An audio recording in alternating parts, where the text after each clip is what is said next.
야담상회를 찾아주신 선비님들 감사드리옵니다. 야담상회와 함께 즐거운 시간 보내시길 희망해 봅니다. 첫 번째 이야기 시작합니다. 옛날 옛적 조선의 왁자지껄한 상업고을 소백골에 대대로 만석군을 지내온 집안의 장녀 설매가 살고 있었습니다. 어려서부터 재물을 불리는 재주가 탁월하기 그지없던 설매는 아비에게 그 신통한 재주를 인정받아 집안의 아들들을 제치고 가장 많은 재산을 물려받게 되었습니다. 끼니 한번 제대로 때우는 것이 최대의 수건이었던 또래와는 달리 머리가 굵어지기도 전에 제 앞으로 달아놓은 재물이 어마어마하였으니 설매에겐 천하가 너무도 손쉬워 보이기만 하였지요. 피는 속일 수가 없음을 증명이라도 하듯 제 아비의 생전과 마찬가지로 이 설매의 탐욕 역시 도무지 끝이라는 것을 몰랐습니다.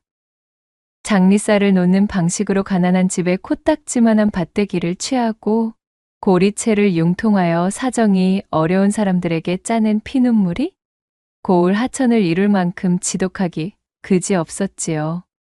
그 악명이 하늘을 찔러 고을 사람들의 평판이 땅으로 곤두박질 치고 있었지만 설매는 그런 것일랑 일절 괴념하지 않았습니다.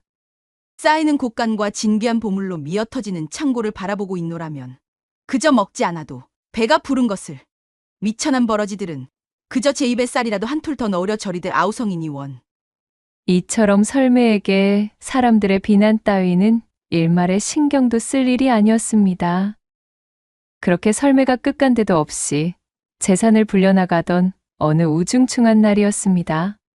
설매가 안방에서 자신에게 곡식을 빌려간 사람들의 목록이 적힌 장부를 바라보며 욕심 그득한 웃음을 흘리고 있었어요. 이웃고을에 살고 있던 장사꾼 창령이 설매를 찾아왔습니다. 여사님, 그간 강령하셨습니까? 문안부터 올리겠습니다.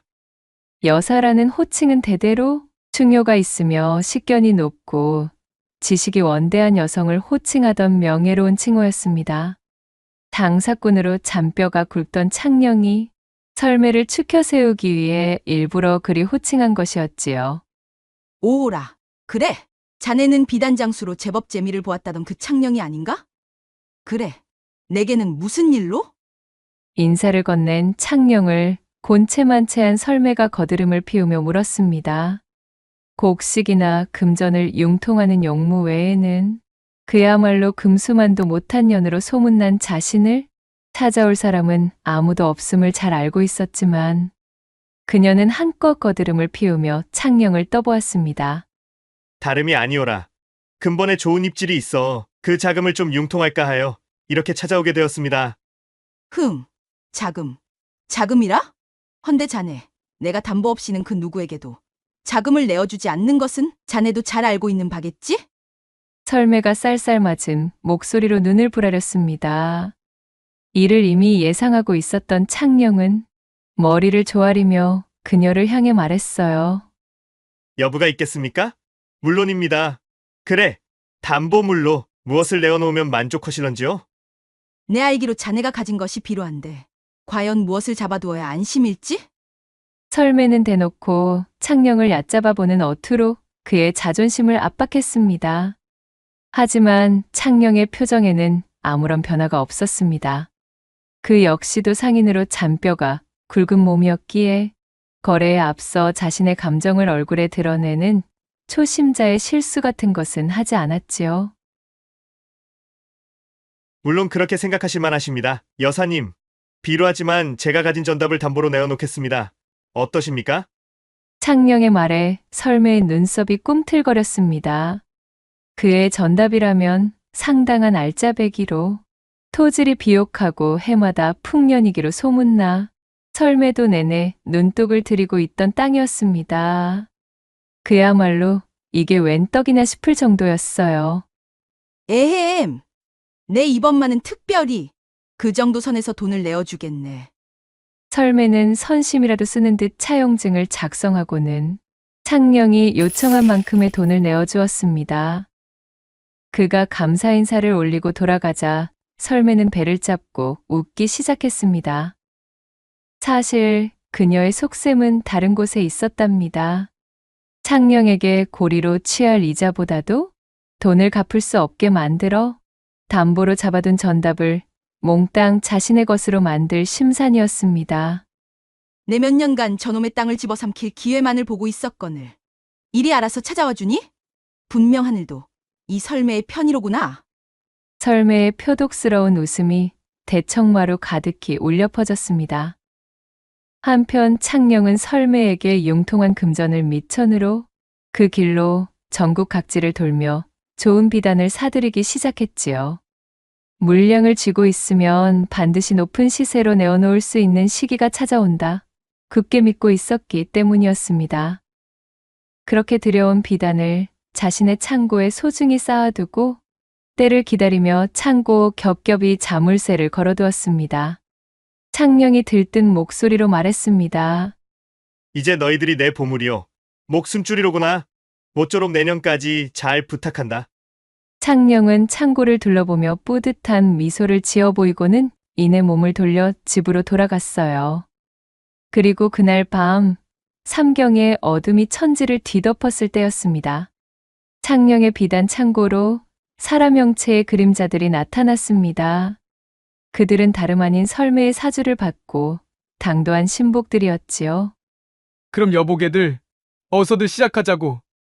신복들은 창령의 창고 안쪽으로 준비해온 곡식 나락들을 던져 넣기 시작했습니다. 앞으로 매일 삼경의 시간이 되면 사람들의 눈을 피해 이곳으로 와서 창고 속에다 곡식 나락들을 던져 넣어야 하네. 다들 아시겠는가들? 이를 게을리 했다간 설매 그 망하려 편 내에게 내야 할 이자가 눈덩이처럼 불어나는 게야. 영 내키지 않는 일이긴 하지만 우리가 살려면 어쩔 수가 없으니 정신들 단단히 차려야 하네. 그들은 모두 설매에게 고리로 곡식이나 재물을 빌린 자들이었습니다. 설매는 이들의 어려운 처지를 이용해 자신에게 필요한 더러운 일을 맡아서 처리해줄 졸개들로 부리고 있었어요. 그들은 마뜩찮은 얼굴로 서로를 바라보며 고개를 끄덕였습니다. 다음 날에도 그 다음 날에도 그들은 날마다 밤이슬이 내려앉은 삼경이 되면 창령의 비단 창고로 모여 환풍통 너머로 곡식 나락들을 던져 넣었습니다. 그렇게 시간이 지나 다음 해의 봄이 찾아왔습니다. 드디어 비단의 시세가 눈에 띄게 올라 물량을 풀 시기가 되었음을 깨달은 창령이 비단 창고로 향했습니다. 기쁜 마음으로 창고 문을 열어본 그는 하늘이 노랗게 변하는 것만 같았지요. 창고 안에 쌓여있던 비단은 곡식 나락들 때문에 생겨난 곰팡이로 뒤덮여 있었고, 그나마 곰팡이가 슬지 않은 것들은 나락을 주워 먹기 위해 들어선 쥐떼에게 갈켜 구멍이 숭숭 뚫려 있었으니까요. 멀쩡한 비단은 반의 반도 되지 않았습니다. 어찌 이런 일이 일어날 수 있단 말이오? 대체 이 곡식들이 왜 창고 안에 널브러져 있는 게야? 창령은 그만 털썩 자리에 주저앉고 말았습니다. 이날만을 위해 기다리고 있었던 시간들이 모두 허사로 물거품이 되자 그는 눈앞이 캄캄해졌습니다. 그리고 마치 기다렸다는 듯 그날부터 설매의 빛 독촉이 시작되었습니다. 사흘이 멀다 하고 밤낮을 가리지 않고 창령의 집을 찾아온 설매의 집사는 빌린 돈을 내어놓으라며 울음장을 놓아댔습니다. 조금만 말미를 더 달라 전해주시오. 내 일단 멀쩡한 비단들을 처리하여 급전을 마련하고 있는 중이외다. 어허, 나는 그런 것은 모르겠고 그저 우리 마님이 지시하신 대로 돈만 받아가야겠으니 썩 내놓으시게. 지금 당장은 먹고 나 뒤집어질래도 한 푼도 없는 것을 어쩌겠냔 말이오. 제발 사정을 좀 잘 전해주시오. 창령의 통사정에도 집사는 아나무인의 태도로 그를 핍박할 뿐이었습니다. 집사는 창령의 살림살이를 한바탕 헤집어 놓은 뒤 다음번 찾아올 때에는 돈을 마련해 놓는 것이 좋을 것이라며 단단히 일러두고는 물러갔습니다. 그렇게 한 달여간을 독촉에 시달려 창령의 몸과 마음이 지쳐 있을 때쯤 누군가가 창령의 집에 찾아왔습니다. 이시오. 내 그동안 얌전히 입을 다물고 있으려 하였으나 양심이라는 놈이 나를 흔들고 괴롭히니 더 이상은 버틸 수가 없어 왔소이다. 그는 창녕의 창고에 곡식 나락들을 던져넣던 설매의 졸개 중 한 명이었습니다. 그간 창고에서 버려왔던 수작들과 그것이 돈을 갚지 못하게 만들려는 설매의 계략임을 몽땅 알려준 졸개는 창녕 앞에 무릎을 꿇고 눈물을 흘리며 말했습니다. 참으로 미안하오. 나도 설매 그 여편네에게 고리로 잡혀있는 빚이 산더미로 불어난 신세라 어쩔 수 없이 그 여편네가 시키는 대로 할 수밖엔 없었다오. 나를 관아에 넘기든 여기서 당신의 분이 풀릴 때까지 지도곤을 놓던 내 상관치 않겠소이다. 모든 사실을 알게 된 창녕은 밀려드는 화의 부하가 치밀었으나 이미 벌어진 일이요 엎질러진 물인 것을 어쩌겠나 싶어진 마음에 창녕은 그를 일으켜 세웠습니다. 어려운 처지의 사람들을 재물을 이용하여 제 뜻대로 부린 설매가 원흉이지 않겠소? 이제 그만 일어서시오. 괘씸함이 밀려와 곰곰 생각에 잠긴 창녕이 이내 무엇인가 떠오른 듯 번뜩이는 눈을 하며 말했습니다. 늦게라도 이리 참회하여 눈물을 흘리는데 그 면전에 대고 어찌 모진 말을 하겠소이까. 내 본시 성인군자가 아니라 열불이 터지기는 허나 이 또한 하늘의 뜻 대신 내 청이나 하나 들어주시오. 지금부터 며칠 뒤에 설매 그 여자의 집으로 가 소식 하나만 전해주시면 돼요. 나를 만났다는 것은 꼭 비밀로 붙이시고 말이오. 그렇게 졸개와 비밀의 약조를 마친 창녕은 그를 돌려보냈고 며칠 뒤 졸개가 약속대로 불이 나게 설매의 집으로 달려갔습니다. 그는 헐떡거리는 숨을 가다듬으며 외쳤지요. 마님, 큰일 났습니다요. 장령 그 지가 말입니다요. 무슨 일인데? 일이 소란인가? 창녕, 그자가 뭘 어쨌다는 게야? 계속된 독촉에 못 이겨 그만 스스로 불귀의 객이 되는 선택을 하였다지 뭡니까요? 아니, 뭐야? 오호라, 드디어 이놈이? 설매가 자리에서 벌떡 일어서며 소리쳤습니다. 그녀는 창녕의 안위 따위는 관심이 없었습니다. 애초에 그가 담보로 내건 땅만이 목적이었기에 드디어 올 것이 왔다는 기세였습니다.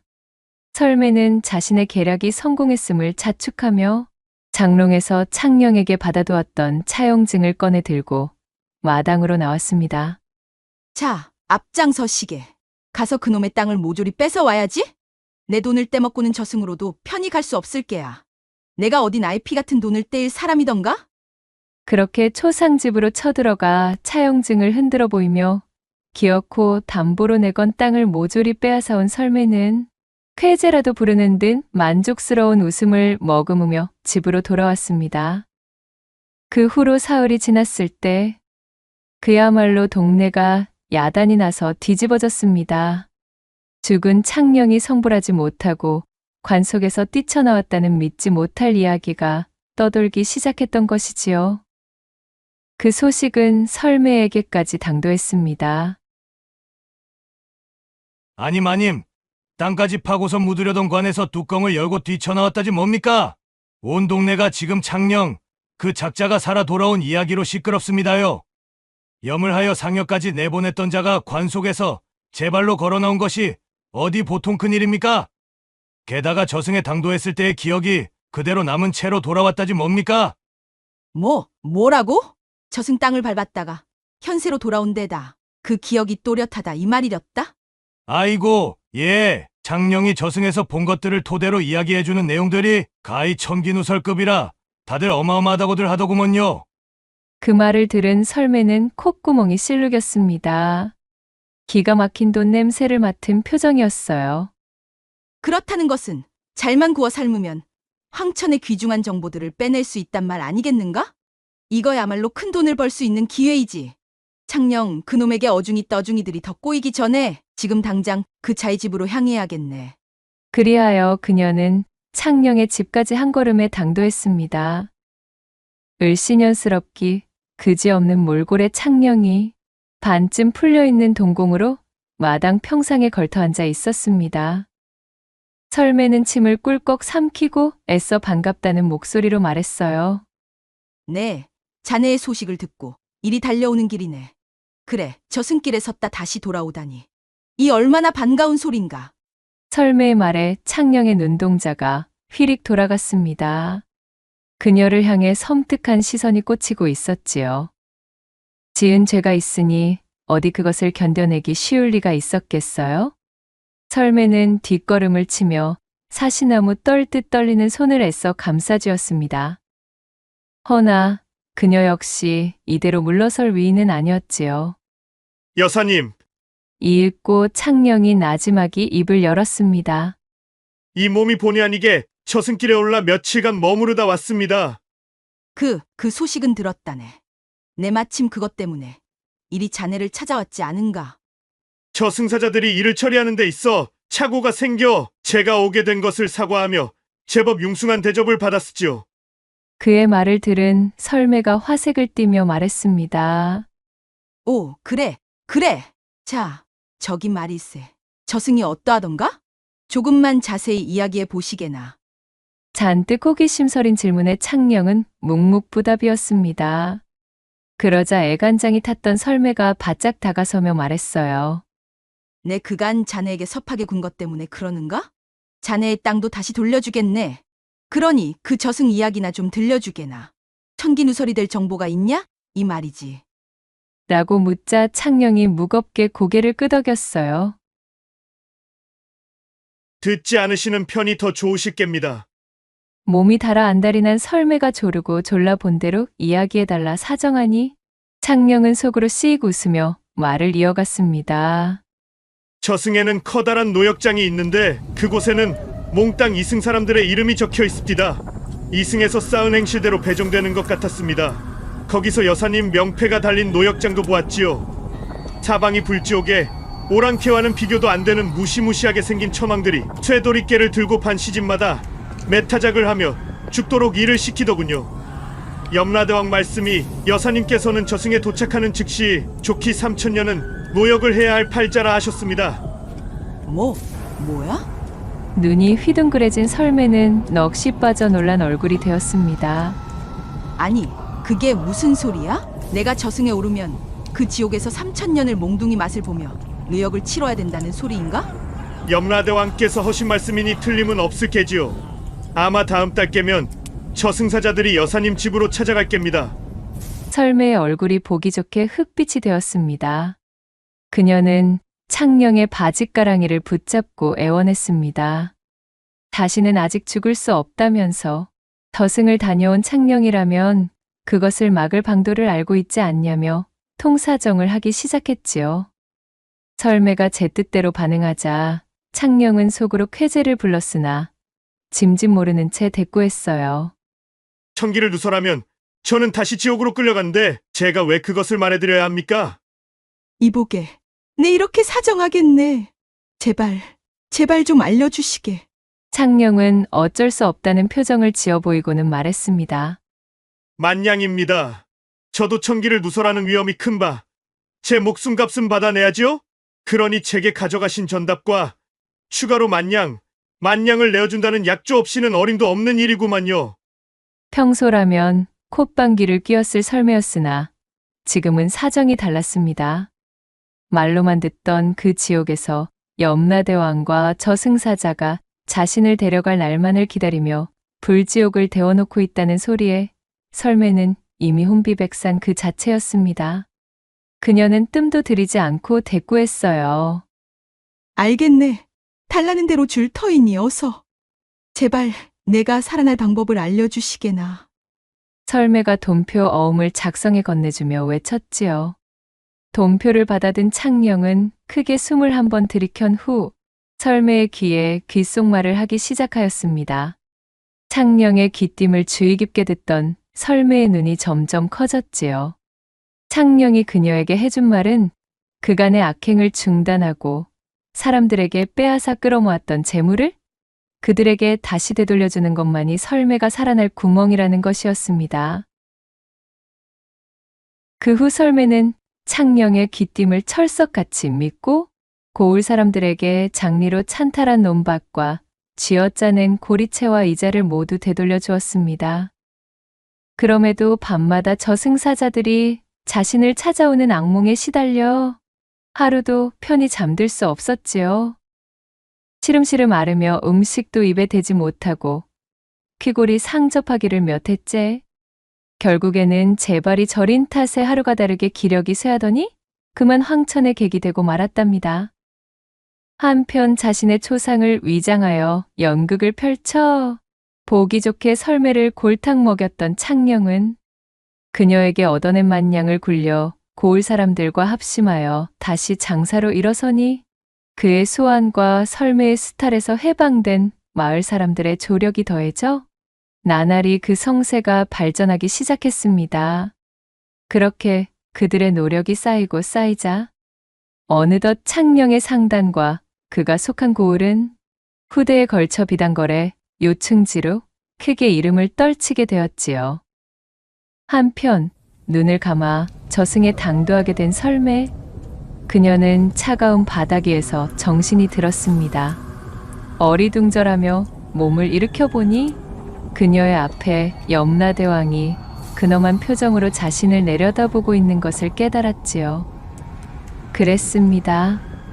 창령은 거짓으로 설매를 골탕 먹일 속셈으로 저승에 관한 이야기를 꾸며댔으나 저승은 실제로 존재하는 곳이었습니다. 네, 내가 기어코 저승으로 당도한 것인가? 참으로 저승이라는 것이 실존하는 것이었구나. 염라대왕을 마주한 설매는 두려움에 온몸을 벌벌 떨었습니다. 염라대왕이 그녀를 보며 씩 웃고는 입을 열었지요. 정신이 든 모양이로구만. 먼 길을 오느라 제법 고생했을 테니 자, 이 차나 한 잔 들어보시게나. 옥황상제의 말에 주변에서 그의 처사들이 나와 설매에게 차를 내어놓았답니다. 잔뜩 긴장해 있던 설매는 생각보다 자신을 대하는 태도가 정중하고 따뜻하자 어쩐지 마음이 놓였습니다. 그렇지? 분명 내 눈을 감기 전에 창령의 귀띔대로 사람들에게 어진이를 베풀고 운덕을 쌓았으니 내가 고초를 겪을 리 없지. 그렇고 말고. 설매는 염라대왕에게 꾸벅 인사를 하고 차를 들이키려는데 뭔가 이상했습니다. 찻잔 속의 내용물이 매우 혼탁하고 시커멓기에 찻잔의 바닥조차 보이지 않을 정도로 두려운 빛을 띠고 있었기 때문이었어요. 생전의 의심을 버리지 못했던 설매는 염라대왕이 다른 곳을 보는 사이 찻잔을 바닥에 쏟아 몰래 차를 흘려버렸지요. 잠시 후 설매의 찻잔이 비어있는 것을 본 염라대왕이 처사들에게 외쳤습니다. 차를 다 마신 모양이로구나. 여봐라, 당장 저 죄인을 무릎 꿇려라. 염라대왕의 명을 들은 처사들이 설매에게 다가가 우악스럽게 그녀를 바닥으로 짓이겨 버렸습니다. 갑자기 자신을 대하는 태도가 바뀌어 영문을 모르던 설매가 눈만 껌뻑이는 사이 염라대왕은 품에서 두툼한 책 한 권을 꺼내어 펼치더니 그곳에 적힌 것들을 읽어 내려가기 시작했습니다. 그 내용인즉슨 생전 설매가 저지른 모든 악행과 잘못들에 관한 것이었습니다. 설매가 재물을 끌어모으기 위해 사람들에게 행했던 일들이 단 한 건도 빼놓지 않고 모조리 작성되어 있었습니다. 그제야 설매는 일이 크게 잘못되었음을 느끼게 되었지요. 염라대왕 앞에 넙죽 엎드려 자신의 잘못을 빌기 시작했습니다. 염라대왕은 그녀의 죄목을 하나하나 읊은 이후 말했습니다. 내년은 생전 지은 죄가 너무도 많아. 삶을 마감하기 전 잠시 행했던 선행으로는 택도 없이 모자라구나. 여봐라, 전년을 자신이 지은 죄만큼 뼈저리게 느끼도록 지옥 불구덩이에 쳐넣도록 하라. 염라대왕의 호통에 설매는 지옥으로 던져지게 되었고 그곳의 불구덩이에 빠지자마자 그 뼈가 산산이 부서지고 온몸이 타들어가는 고통이 설매를 엄습하기 시작했습니다. 설매가 비명을 지르며 정신을 잃었지만 그녀가 정신을 잃음과 동시에 처음으로 되돌아가 형벌이 다시 진행되었지요. 그렇게 고통의 시간이 수천 수만 번을 거듭하며 도망칠 수도 없는 끔찍한 지옥 속에서 40여일을 보내게 된 설매. 만신창이가 된 몸으로 다시 염라대왕의 앞에 끌려왔습니다. 하루가 100년 같은 형벌 속에서 그녀가 평생 가지고 있던 오만함과 불손함이 모두 씻겨내려간 설매는 염라대왕 앞에 엎드려 통곡하며 간절히 선처를 빌었지요. 대왕님, 잘못하였습니다. 다시는 다른 사람들을 괴롭히며 그들의 눈에서 피눈물이 나는 일을 저지르지 않겠습니다. 부디 지옥으로 다시 보내지만 말아주십시오. 하지만 염라대왕은 엄한 표정으로 가만히 고개를 젓는 것이었어요. 아직 내년이 지은 죄의 절반도 다 탕감치 아니하였느니라. 지금부터가 진짜 내가 지은 죄에 대한 형벌이니 시작토록 하라. 너는 앞으로 내가 인간이었다는 전생의 기억을 잃고 고통받는 삶 속에서 그 업보를 씻을 때까지 환생하게 될 것이니라. 그러고는 처사들에게 손짓하여 그녀를 어디론가로 데려가게 하였습니다. 설매가 울며 불며 끌려간 곳은 커다란 구덩이 앞이었습니다. 그 안이 칠흑같이 어두워 보이는 것이라곤 없고 희뿌연 연기만 모락모락 올라오고 있었지요. 그녀가 잔뜩 두려움에 빠져 덜덜 떨고 있으려는데 처사들은 더는 생각할 틈도 없이 설매를 구덩이 속으로 밀어버렸습니다. 비명을 지르며 구덩이 속으로 떨어지던 설매는 영원 같은 시간 동안 추락하는 것을 느꼈고, 그렇게 얼마나 지났을까요? 설매는 온몸이 흠뻑 젖은 채 집더미 위에서 정신을 차리게 되었습니다.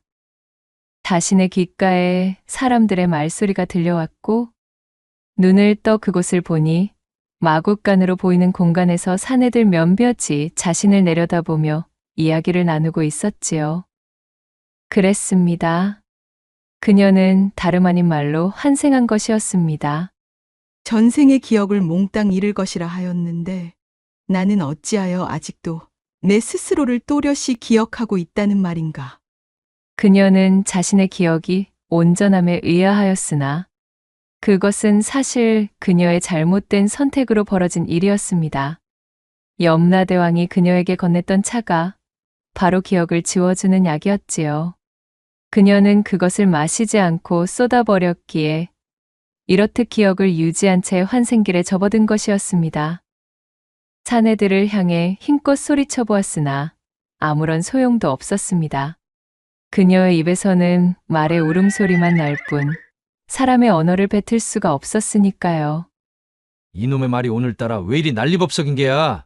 이놈 얌전히 있지 못하겠느냐? 사내들은 성을 내며 말이 된 설매의 엉덩이를 거세게 후려쳤습니다. 짝! 하는 소리가 울려 퍼지며 엄청난 통증을 느낀 설매가 비명을 질렀지요. 그렇게 사내들은 집 안으로 들어가 버렸고 설매는 한참 동안이나 하염없이 눈물만 흘렸습니다. 그렇게 설매가 눈물로 지새던 시간은 더욱 흘러 어느덧 설매는 튼튼한 앞말로 자라났어요. 그녀의 몸집이 커지자 주인은 흡족해하며 그녀를 마국간에서 끌어냈습니다. 이제야 제법 쓸만하게 자랐구만.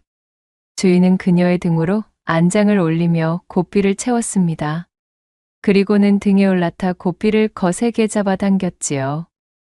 난생 처음 제 등으로 사람을 업다시피 한 설매는 깜짝 놀라 몸을 이리저리 흔들며 주인을 떨어뜨리려 하였습니다. 그러자 주인은 돌연 채찍을 꺼내 들더니 마구잡이로 설매를 후려치기 시작했지요. 이 건방진 녀석이 맞아야 말을 들을 모양이로구나.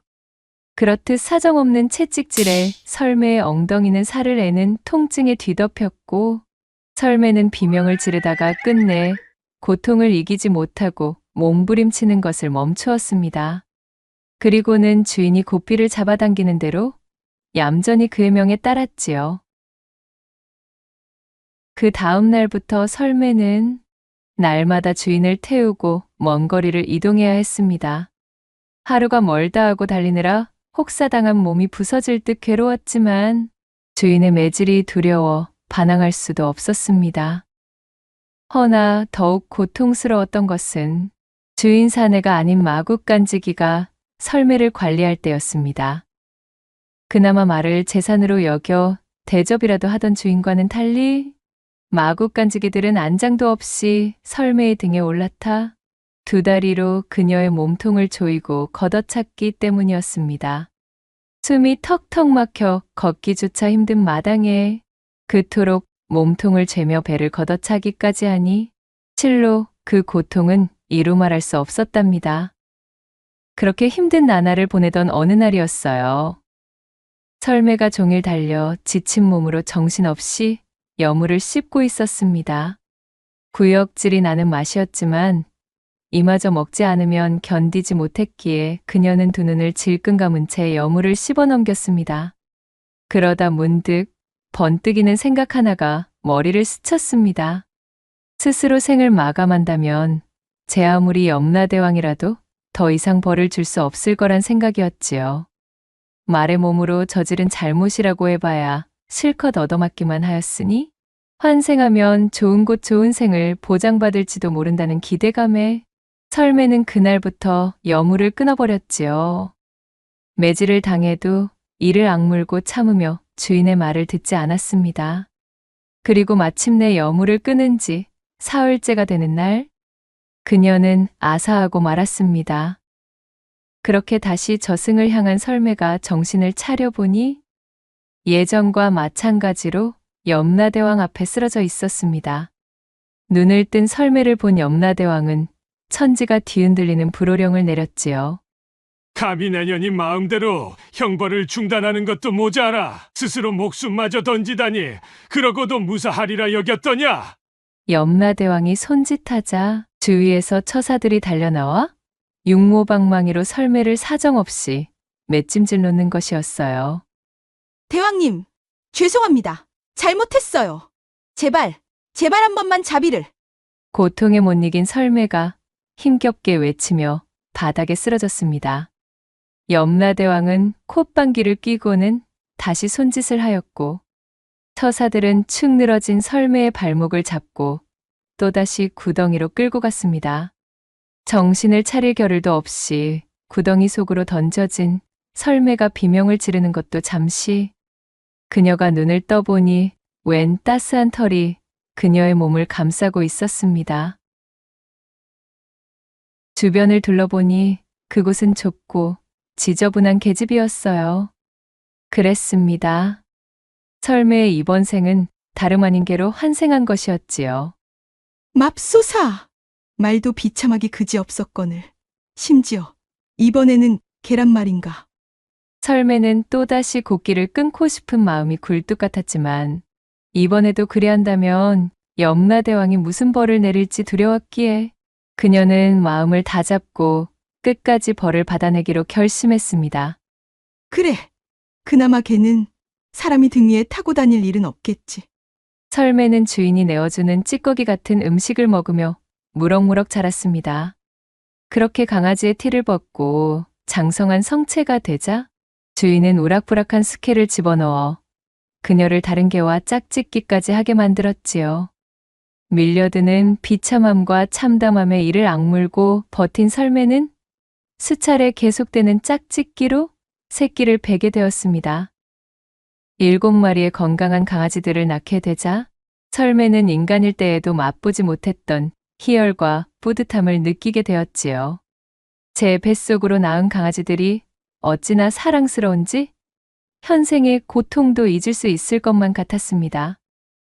그렇게 설매가 새로운 생활에 어느덧 익숙해져 어미로서 나름 행복한 나날을 보내고 있었고 나의 형벌은 여기까지인가 보구나 하며 안심하고 있던 차였어요. 어느 날 계집으로 주인이 다가오는 소리가 들렸고 설매는 늘 하던 대로 꼬리를 흔들며 주인을 반기려던 참이었습니다. 주인은 그녀의 새끼들을 내려다보며 잔뜩 고민하는 얼굴이었지요. 설마. 설매는 주인이 제 새끼들을 가져가려 한다는 것을 직감적으로 깨달았습니다. 그녀는 사납게 짖으며 주인에게 맞서 새끼들을 감싸기 시작했답니다. 아니 이놈의 개새끼가 미쳤나? 감히 어디다 대고 이를 드러낸다는 것이야? 화가 난 주인은 발로 설매를 거칠게 걷어차고 밀쳐내며 새끼 한 마리에게 손을 뻗었습니다. 그러자 설매는 화가 치밀어 주인의 발을 콱 물어버리고 말았지요. 으악, 이놈이! 먹여주고 재워주었더니 주인을 물어? 주인은 비명을 지르며 잠시 물러나는 듯 하였으나 이내 몽둥이 하나를 들고 와서는 설매를 마구잡이로 때려 눕혔습니다. 한참 동안이나 매질을 해댄 탓에 설매는 초주검이 되어 축 늘어졌고 주인은 씩씩 콧김을 뿜으며 설매를 발로 밀쳐내고는 새끼 하나를 가져갔지요. 아, 안 돼. 설매는 온몸에서 밀려드는 지독한 통증에 곧 숨이 멎을 참이었음에도 제 시야에서 멀어져가는 새끼에게 눈을 떼지 못하며 서럽게 눈물을 흘렸답니다.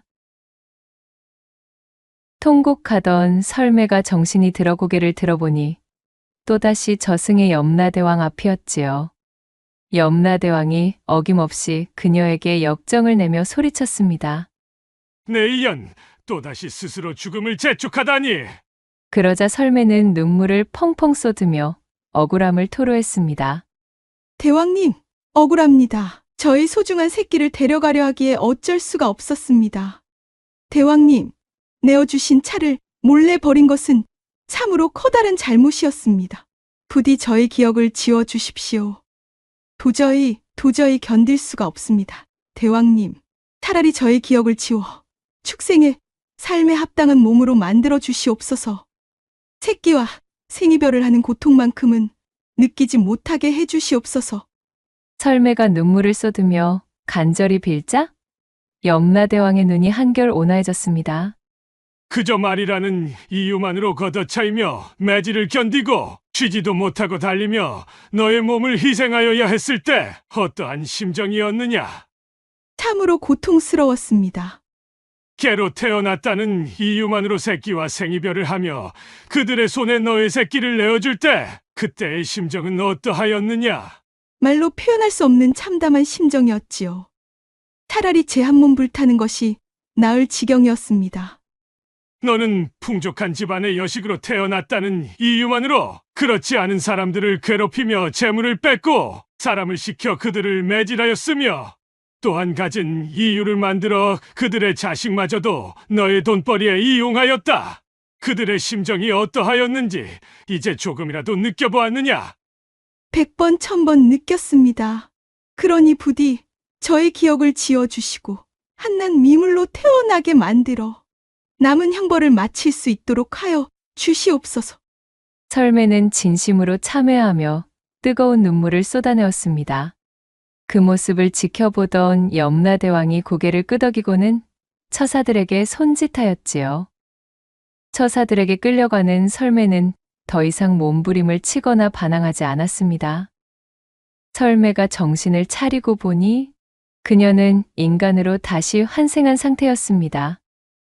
태어나면서부터 말을 할 줄 알았고 또한 한 번 본 것은 있는 법이 없었지요. 주변에서도 신동이 태어났다며 그녀를 추켜 세워 주었습니다. 그녀는 자신의 뛰어난 능력을 바탕으로 성장하며 모자람 없이 자라보아 명예를 거머쥐었지만 전생의 기억을 또렷하게 지니고 있었기에 같은 실수를 반복하지 않았습니다. 설매는 사람들을 업신여기지 않았고 또한 어리석다 꾸짖지 않았지요. 항시 예를 갖추어 사람을 대했고 또한 어려운 자들을 그냥 지나치지 않았습니다.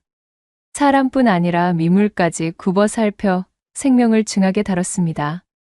말을 소중히 대했고 새끼를 낳은 개를 어여삐 여겼지요.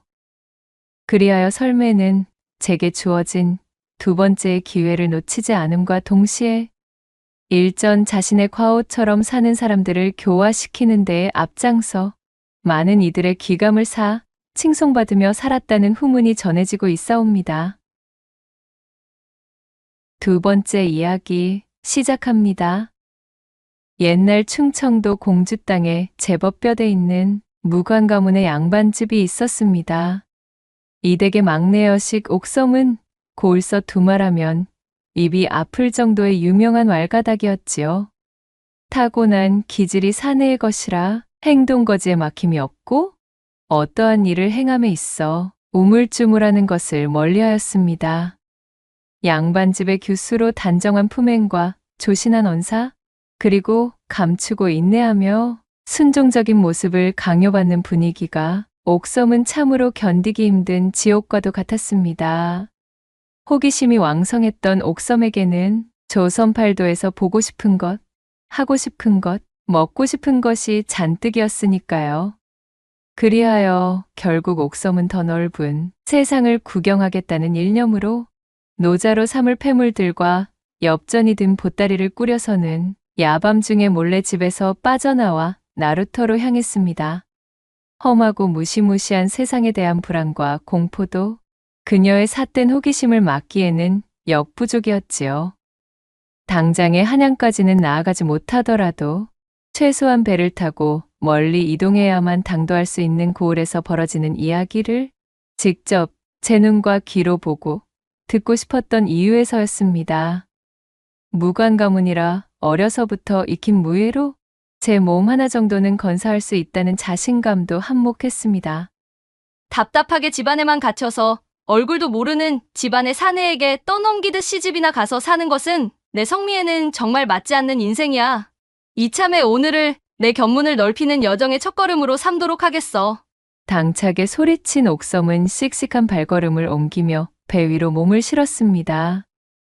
생전 처음 배를 타고 넘실거리는 강물을 건너 건넌마을의 나루에 도착하자 옥섬은 속이 울렁거려 미칠 것만 같았습니다. 우욱, 세상에 배라는 것이 이토록이나 힘겨운 것이라니. 나의 역사적인 첫 모험의 시작부터 이리 모양 빠지는 꼬락서니가 될 줄은 누가 알았겠어? 2번 다시 타고 싶지가 않구나. 그녀가 숨을 고르며 나루에 앉아 잠시 몸을 쉬고 있으려는데 어디선가 벼락 같은 고함 소리가 떠들썩하게 들려왔습니다. 저놈 잡아라! 옥섬이 고개를 들어 소리가 나는 쪽을 살펴보니 술라군들이 웬 사내 하나를 뒤쫓느라 역정을 내고 있었지요. 사내는 힘겹게 뜀박질을 하며 내달리는 모양새로 점점 옥섬과의 거리를 좁히고 있었습니다. 어머? 무슨 일이 벌어지고 있는 것인가? 저 사내가 어찌하여 내 쪽으로 오는 거야? 옥섬이 당황하여 허둥대는 사이 쫓기던 사내는 어느새 옥섬의 앞까지 당도하더니 힘겨운 목소리로 말했습니다. 미안하오. 내 초면에 면목 없으나 부디 이것을 좀 숨겨주시오. 뭐시? 아니 이보시오? 사내는 거의 반강제로 옥섬의 소매춤에 무언가 묵직한 것을 밀어넣고는 그 길로 나루의 반대편 골목으로 달아나고 말았습니다. 술라군들은 우르르 뛰어가며 사내를 뒤쫓았고 영문을 모르는 옥섬이 휘둥그레진 눈으로 제 옷소매에 손을 넣어 사내가 맡긴 물건을 꺼내보려는데 그 순간이었습니다. 저 작자와 한패인가? 저놈이 무엇을 맡기고 도망간 게지? 등 뒤에서 술라군 한 명이 옥섬의 손목을 잡아채더니 으름장을 놓으며 말했지요. 아니 생전 처음 보는 사내요? 나 역시 대체 이것이 무슨 일인가 싶어 확인해보려던 것뿐이란 말이오. 그러자 술라군은 어림없다는 듯 콧방귀를 끼고는 우악스러운 손길로 옥섬의 소매춤을 뒤지며 털어내기 시작했습니다. 그러자 옥놀이개에 장식이 달린 고급스러운 은장도가 떡하니 나왔지요. 이것 좀 보시게. 이래도 시침을 뗄 작정이더냐? 도망간 놈과 한패로구먼. 훔친 작물을 이리 건네주고 도망간 것을 보니 아니 되겠다. 이보시오. 오해라고 하질 않소. 나도 아까 그 사내가 왜 나에게 이것을 주고 달아났는지 도통 영문을 모르겠단 말이오. 시끄럽다. 거짓을 고하다니 배짱도 좋구만. 어디 초소에 끌려가 투옥되어서도 거짓부렁이 나오나 두고 보자. 술라군은 옥섬의 변명을 들으려는 노력도 하지 않은 채 제 동료에게 손짓을 하더니 그대로 옥섬을 잡아 포박하고는 술라군 초소로 끌고 가버렸습니다. 새끼줄에 엮은 굴비의 모양새로 대롱대롱 초소로 끌려온 옥섬. 다른 자들이었으면 밑도 끝도 없이 닥친 시련과 해괴한 사달에 오금이 저려 벌벌 떠는 것이 정상이겠으나 옥섬은 오히려 모험을 떠난 시작부터 장황이 펼쳐지는 예상 밖의 전개에 잔뜩 들떠 신이 나 있었습니다. 자신이 살면서 야밤중에 술라군들의 초소에 끌려와 여기저기 구경해 볼 일이 어디 있겠나 싶어 그녀는 잔뜩 두근거리는 가슴을 꾹 억누른 채 여기저기 둘러보기에 여념이 없었지요. 옥섬을 잡아온 술라고는 도통 긴장하거나 무서워하는 낯빛이 아닌 이 처자의 태도가 참으로 어이가 없어 잡아온 그대로 초소에 마련된 간이옥사에 하옥시켜버렸습니다. 그놈이 잡혀오면 날이 밝는 대로 신문토록 할 것이다. 엄포를 놓고 돌아가는 술라군의 등 뒤를 바라보며 옥섬이 중얼거렸습니다. 여차하면 아버님의 이름을 대고 오해를 풀면 곧바로 풀려나겠지만 그리했다가는 집에서 몰래 도망 나와서는 모험길에 오른 나를 필시 가만두지 않으실 게 뻔하지. 다리 몽둥이를 문지르겠다며 길길이 날뛰실 것이야. 당분간은 사정을 지켜보며 버텨봐야겠다. 그렇게 옥섬이 옥사의 이모저모를 뜯어보며 처음으로 겪는 경험에 잔뜩 설레다 밤이 늦어 까무룩 잠이 들었습니다. 잠시 후 바깥이 요란하여 시끄럽게 옹성거리는 소리와 함께 횃불이 일렁이는 모양새에 잠에서 깬 옥섬이 두 눈을 비비며 부스스 일어났지요. 나루에서 자신에게 은장도를 건넨 뒤에 도망쳤던 그 도둑사내를 붙잡은 듯 그를 포박하여 초소로 들어오는 술라군들이 보였습니다. 술라군 하나가 옥섬의 앞쪽 옥사에다 사내를 무릎 꿇리고는 말했지요. 네 이놈, 이 여자에게 건넨 이 은장도 어디서 훔쳤느냐? 술라군의 물음에 끌려오는 내내 묵묵부답이던 도둑이 말했습니다. 나는 그것을 훔치지 않았소. 어허, 이놈, 말이 되는 소리를 해야 믿을 것이 아니냐? 그렇다면 너 같은 놈이 어찌하여 이토록 귀한 물건을 손에 넣을 수 있었느냐 말이다. 용모방망이로 도둑사내의 배를 쿡쿡 찌르며 술라군이 물었지만 도둑은 입을 다물고는 더 이상 아무런 대답도 하지 않았습니다. 술라조장이 관솔불 옆에서 작물의 은장도를 자세히 들여다보다가 깜짝 놀라고 말았습니다.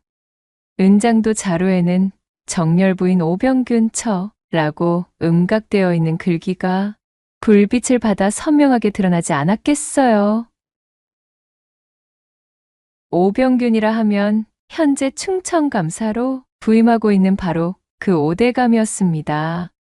용머리로 장식한 은장도에 놀이개에 달린 옥장식 또한 보통 옥이 아닌 노곡이기에 내 범상치 않다 여기고 있었거늘 과연 오대감댁 부인의 패물이었구나.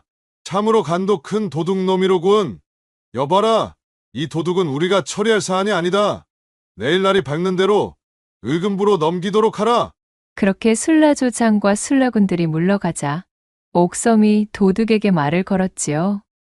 이보셔요. 밤손님인 댁 덕분으로 내 처지가 지금 이 모양 이 꼴이오. 아닌 밤중에 거나하게 홍두깨를 맞아버렸는데 이거 어떻게 보상하실 생각이시오? 그러자 도둑이 사뭇 미안하다는 표정이 되어 중얼거렸습니다. 내 정말 미안하게 되었소. 당신까지 일이 잡혀오게 만들 생각이 아니었다오.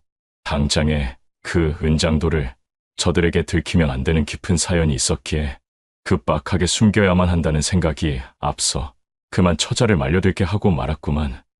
깊은 사연이라는 도둑사내의 말에 옥섬의 눈이 대번에 희번득 별빛을 담아낸 것 마냥 호기심에 반짝거리기 시작했습니다.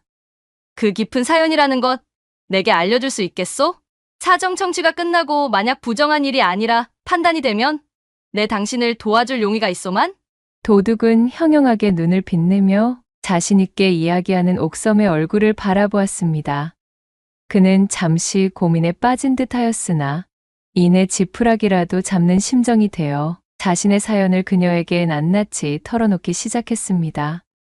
얌전히 사내의 이야기를 듣고 있던 옥섬의 눈이 점점 커지더니 이내 옥섬의 호탕한 웃음소리가 옥사에 퍼졌고 그녀는 결정했다는 듯 손뼉을 치며 사내를 향해 호언장담하였지요. 역시 집구석에만 매여 있으면 이러한 재미난 세상만사를 즐길 기회가 없어지는 것 아니겠어? 이보시오, 걱정 마시오. 당신의 이야기가 가진 출발점은 조금은 의롭지 않았지만 당신이 보여준 의리와 양심이 내 마음을 움직여버렸구만. 내 책임지고 당신을 도와주겠으니 그 죽상인 얼굴부터 좀 펴시오. 훤칠하게 생겨서는 아깝지도 않소?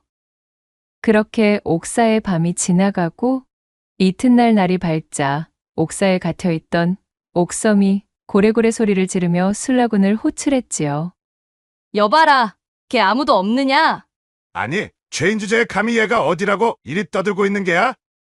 이제 막 근무를 끝내고 교대 준비를 하던 술라군 한 명이 소란스러운 옥섬의 소리를 듣고 옥사에 들어왔지요. 자, 여보게. 잠시 이리 와. 귀 좀 빌려주시게. 당장 자네의 목이 떨어지느냐 마느냐에 노인 중차대한 문제일세? 옥섬은 희죽 웃으며 술라군에게 으름장을 놓았고 허풍으로 치부하기엔 너무도 위험이 서려 있는 그 맹랑한 모습에 술라군은 자신도 모르게 옥섬에게 다가가 귀를 쫑긋 세웠습니다. 옥섬이 그의 귀에다 대고 귓속말로 뭔가를 쏙닥거리자 자지러질 듯 놀란 술라군은 대번에 꽁지가 빠져라 바깥으로 튀어나가더니 이내 술라조장을 불러오기에 이르렀고 술라조장 역시 옥섬을 자세히 살펴보더니 말했습니다. 정말로 관찰 사나리 가문의 막내여식이 맞사옵니까? 맞다면 증빙패를 보여주시지요. 수행하는 하인하나 없이 홀로 나루에서 방황하다 잡혀왔다 들었기에 쉬이 믿기가 어렵다는 점을 헤아려 주시오. 옥섬은 대답 대신 자신의 품에서 가문의 문장이 선명히 음각되어 있는 목쇠를 내밀어 보였습니다. 이는 옥섬이 몰래 집에서 나오기 전 혹여나 여정 중에 발생할 문제가 생길 것을 염려하여 들고 나온 최후의 보루였지요. 이리하여 신분이 보증된 옥섬은 자신을 하대하고 옥사에 집어넣은 것을 문제 삼지 않는 조건으로 풀려날 수 있게 되었고 그녀는 풀려난 그 길로 간밤 도둑 사내가 일러준 사연의 주인공이 사는 집을 향해 발길을 옮겼습니다. 이거 정말이지 모험을 떠난 처자정부터 아주 흥미진진하기가 이루 말할 수가 없구나. 온몸에서 전율이 흐르고 넘치니 참으로 살아있는 기분이렸다. 옥섬은 이 모든 것이 그저 신이 나고 즐거워 흥을 주체하지 못한 채 콧노래를 부르며 발걸음을 옮겼지요. 그날 늦은 오후 오대감 댁의 포졸들이 포승줄로 묶은 도둑 사내를 끌고 당도했습니다. 거기 무슨 일이냐? 대청마루 끝에선 오대감 댁 안방마님이 앞마당에 줄지어 늘어서 있는 포졸들을 내려다보며 잔뜩 위엄서린 목소리로 물었지요. 그 기세에 주눅든 포졸 중 하나가 쭈뼛거리며 앞으로 나서 고했습니다. 지난밤 북문 고갯마루에서 절도를 일삼던 도둑을 쫓아잡고 보니 그의 품속에서 다름 아닌 마님의 은장도가 나왔지 뭡니까요. 이자에게 그것을 추궁하였으나 당최 입을 열지 않고 버티기에 정확한 신문을 위하여 이리 데리고 온 것입니다. 마님. 포졸의 말을 듣고 있던 마님의 표정이 미묘하게 일그러지는 듯 하더니 갑자기 노기가 잔뜩 서린 목소리로 일갈하는 것이 아니겠습니까? 이놈들! 그 사내는 한낱 잡스러운 도둑이 아니다. 어서 포박을 풀어주고 그를 일으켜 세우렸다. 내 어쩌녁에 잠시 나들이를 나갔다가 소중하게 지니고 있던 은장도를 잃어버려서 그렇잖아도 마음이 상해 심려가 큰 상황이었는데 그것을 찾아준 사내에게 감사를 표하지는 못할 망정 도둑으로 몰다니? 예. 아니 그럼 은장도를 도둑 맞은 것이 아니란 말씀이옵니까? 무엄하구나. 그렇다 하지 않느냐. 내 따로 극진히 감사 인사를 전해야겠으니 어서 그 귀인의 포박을 풀고 썩 물러들 가렸다. 그리하여 포박에서 풀려난 도둑은 자신이 뜻하지 않았음에도 유리하게만 흘러가고 있는 이 상황에 어안이 벙벙해진 얼굴로 마님을 올려다보았지요. 도둑을 풀어준 포졸들이 모두 물러나 대감집에서 벗어나자 도둑은 대청으로 올라가 마님에게 큰 절을 올리며 읍했습니다. 아니 마님, 어찌하여 포졸들을 물리신 geb니까? 게다가 어찌 저를 위해 거짓까지 고하시고 이리 제 목숨을 살려주신 은혜를 무엇으로 갚을지 모르겠습니다. 간밤 그 천인공로할 짓을 벌인 쇳내를 이리 구제하여 살려주시다니요. 내 자세한 이야기는 먼저 당도한 이 처자에게 모두 들었다네. 고개를 드시게나. 그러자 건너방에서 옥섬이 고개를 쏙 내밀며 등장하는 것이었습니다. 어찌된 영문인지 알 길이 없던 도둑이 얼빠진 얼굴로 마님과 옥섬의 얼굴을 번갈아 쳐다보는 사이 마님이 온화한 얼굴이 되어 말했습니다. 이 처자가 느닷없이 찾아와 이르기를 그대는 옥사에 갇혀서도 끝까지 나와 간밤에 있었던 일들에 대해 일말의 발설도 하지 않았다지. 문초를 겪을지도 모르는 순간에도 끝끝내 나에 대한 이야기는 한마디도 하지 않았다 들었네. 그 말이 사실인가? 그렇사옵니다. 쇳내가 먹고 살기에 급급해 한낱 도적질을 일삼는 도둑놈이지만 그럼에도 혹여나 간밤에 제가 저지른 일로 마님께서 세간에 입방아에 오르게라도 하시면 평판이 상할까 걱정되어 입을 다물고 있었던 것입니다요.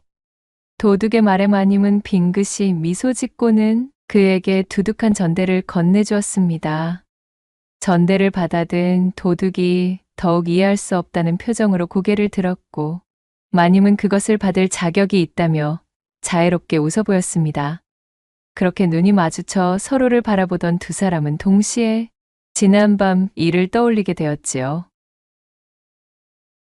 사실 지난밤 삼경의 시각, 이 젊은 도둑은 밤이슬을 벗삼아 5대 감댁 안방에 잠입했었습니다.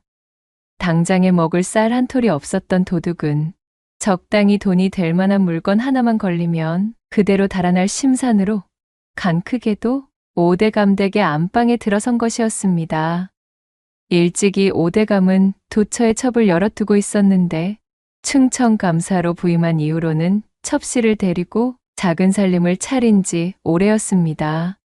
본가인 이곳에는 발걸음조차 뜸해진 지가 오래되었다는 소문이 자자하게 퍼져 있었지요. 그렇기에 젊은 도둑은 주인대감이 없는 집이 밤이슬을 맞으며 도둑질을 하기에는 손쉬운 대상이란 판단하에 5대 감댁을 고른 것이었습니다.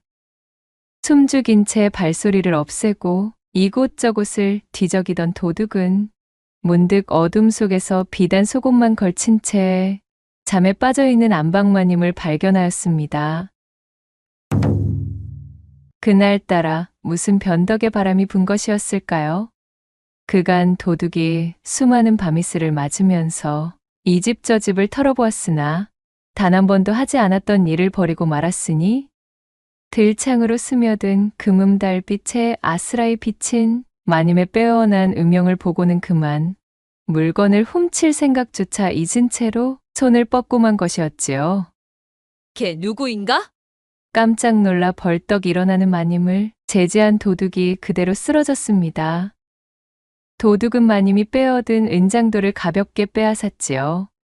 젊은 도둑의 한 손이 마님의 두 손을 꽉 잡았고 굳게 닫혀있던 대문으로 절구대에 머리가 고개를 디밀었습니다.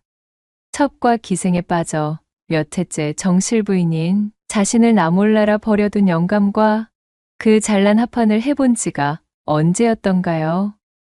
권세 드높은 대감집 안방마님으로서 누구도 알아주지 않는 채통과 정절을 지키느라 허벅지를 꼬집어가며 참고 버틴 생과부 노릇이 장장 5년이 넘어가던 시점이었습니다. 헉 하는 외마디 소리와 함께 시작된 도둑의 거센 절구질에 마님은 그만 자신도 모르게 두 팔로 도둑의 목을 힘껏 껴안고 말았답니다. 그렇게 젊고 듬직한 도둑이 마님을 연신 누르며 기깔난 운우를 선사하자 5대 감댁은 뇌성병력이 내리치는 듯 대청마루가 뒤흔들리며 지축을 요란하게 흔들어 놓는 밤이 펼쳐졌고 마님은 그날 그리도 염원하던 오랜 소망을 풀게 된 것이었습니다. 거사가 끝난 이후 자신에게 죽을 죄를 지었다며 연신 사과하고서는 전설적인 밤을 선사하고 불이 나게 주랭랑을 쳐버린 이 도둑을 잊지 못하고 수소문하여 찾고 있던 마님. 때마침 술라군들의 옥사를 탈출한 뒤 찾아온 옥섬에게 모든 자초지종을 전해드릴 수 있었습니다. 도둑에게 모든 사연을 들어둔 옥섬이 해맑게 웃으며 마님에게 제안했지요. 어차피 그 은장도는 조금만 조사를 해보아도 마님의 것임이 알려질 것이고 그리하면 을금부를 통해 이대까지 그자를 압송하여 데리고 올 것이 뻔합니다. 그는 마님의 존재를 지키기 위해 입을 무겁게 간수하고 끝까지 한마디도 뱉지 않았으니 잡스러운 다른 소문이 퍼질 우려를 하신다거나 혹여라도 그자의 의리를 높이 사서 살리고 싶으시다면 제 말대로 잃어버린 은장도를 그 사내가 찾아준 것이라 우기시옵소서. 오대감 어르신의 권세와 안방마님의 위엄이 있기에 그리 이르면 포졸들도 다른 소리는 하지 못할 게지요. 일이 된 연유로 옥섬이 귀띔해준 조언을 채택하여 순조롭게 포졸들을 물리고 도둑산에도 얌전히 되돌려받게 된 마님은 깊이 기뻐하며 옥섬에게 감사를 전하게 되었습니다. 그리하여 허우대가 멀쩡한 도둑은 지난밤에 훌륭한 공로를 인정받아 그 후로도 마님의 간택을 받고는 보름에 한 번씩 밤은 깊어 삼경일째 오대감 댁에 월담하여 안방으로 스며들었고 마님은 생과부 신세를 벗어난 것과 더불어 아무런 잡음 없이 일을 마무리 짓도록 도와준 옥섬의 은혜를 치하하며 그녀의 집안에 기별을 넣어주었습니다. 안 그래도 왈가닥 여식이 간밤에 모험을 떠나겠답시고 야반도주하여 온 집안이 발칵 뒤집어졌던 찰나 권세 높은 충청감사의 집안에서 딸의 공로를 치하하는 기별과 함께 융숭한 재물들을 보내오니 결국 옥섬의 이 가출기는 별탈 없이 마무리될 수가 있었지요. 그 이후로도 이 세 사람은 간간히 모여 다과를 가지며 웃음꽃을 피웠으니 옥섬은 성공리에 끝난 제 모험담은 이것이 끝이 아님을 깨달으며 그렇게 다음번 펼쳐질 언젠가의 모험을 기다린 채 두 눈을 반짝반짝 빛냈다는 후문이 옵니다. 세 번째 이야기 시작합니다. 하늘에 걸린 달이 뿌옇게 내린 빛이 퍼져 있는 옛 조선의 어느 날 밤, 어디선가에서 들려오는 젊은 처자의 한숨 소리가 구슬프게 구름 사이를 찢으며 들려오고 있었습니다. 소리의 주인공은 바로 유난히도 긴 속눈썹을 내리깔고 있던 소담이라는 이름의 처자였지요. 소담은 요즘 이런저런 생각으로 잠을 이루지 못하고 있었습니다. 자신을 거두어 돌봐주던 미봉댁이 결국 자리에 몸져 누웠기 때문입니다. 그녀가 이른바 어머니처럼 모시던 미봉댁은 하늘이 정해준 수명에 다가서 노쇠하자 그만 깊은 병세를 얻고 말았습니다. 어머니, 어서 기운을 차리셔야지요. 아직 창창하신데 이렇게 꾀병을 부리시기가 있나요? 애써 웃음 지으며 농 아닌 농을 섞어 말하는 소담의 눈가엔 어느새 눈물이 그렁그렁 맺혀 있었습니다. 소담은 자신의 친어미가 아닌 이 미봉댁을 어머니라고 부르고 있었어요. 그도 그럴 것이 소담은 본디 몰락 양반의 출신으로 훈구파의 인사였던 소담의 아버지가 중앙정계의 혼란에 휘말려 살림 세력들에게 축출당해 집안이 풍비박산나게 되자 소담을 몰래 빼돌린 유모의 도움으로 겨우 그녀만이 화를 면하게 되어 멀리 탈출할 수 있었습니다. 졸지의 터전과 부모 가족, 친지들을 모두 잃고 갑작스레 세상으로 내던져진 소담은 양반의 여식으로 온실 속 화초처럼 자라왔기에 그야말로 야생의 바깥 세상에 대한 내성이 전혀 없었습니다. 든든한 버팀목이 되어주던 양반 가문의 배경이 사라지자 할 줄 아는 것 하나 없는 곱게 자란 규수가 험준한 세상을 버텨내기란 여간 힘든 일이 아니었지요. 내 비록 온갖 화를 입은 처지이나 한가로이 슬퍼할 겨를이 없구나. 일단은 목숨부터 부지하고 볼 일이야. 이대로 정신을 놓고 있다가는 바로 황천의 객이 되기 알맞겠어. 그나마 소담의 천성이 묻어나고 적응력 또한 반가의 여식답지 않은 기민함을 가지고 있었기에 양반 출신이라는 자존심을 그 즉시 내던지고 허들에 시리며 품삭파리며 손에 들어오는 일은 닥치는 대로 주워 담으며 입에 풀칠을 해왔습니다. 서투른 솜씨와 쉽게 고갈되는 체력의 탓으로 한때는 제 발 아래에 내려보던 평민계급의 자들에게 험한 욕지기를 들어먹는 일이 비일비재하였지만 어찌되었든 복수며 책이며 내 몸 하나 건사하고 나서야 생각할 일이었으니까요. 그렇게 소담이 세류에 몸을 싣고 여기저기 떠도는 생활을 하던 와중 우연찮게 흘러든 곳이 이곳 다산골이었고, 주막에서 식모자리를 알아보며 기웃거리고 있던 소담을 때마침 지나가던 미봉댁이 발견하여 제 집으로 들이게 된 것이었지요. 소담이 지내고 있는 다산골은 고을 이름에 걸맞을 만큼 풍요로운 출산이 잦은 곳이었습니다. 작은 마을 치고는 꽤 높은 인구 밀도를 가지고 있어 노동력 또한 모자람이 없는 곳이었어요. 다산골에는 네 집에서 산통이 시작됐다 하면 한 걸음에 달려가 아이를 받아내던 솜씨 좋은 산파가 있었는데, 그 산파가 바로 미봉댁이었습니다. 미봉댁 역시도 어린 나이에 조실부모하여 홀로 자라본 경험이 있었기에 우연히 마주친 소담을 딱하게 여겼던 것입니다. 거지몰골의 소담을 집으로 데려온 미봉댁은 그녀의 시시콜콜한 사정은 따지고 묻지도 않았습니다.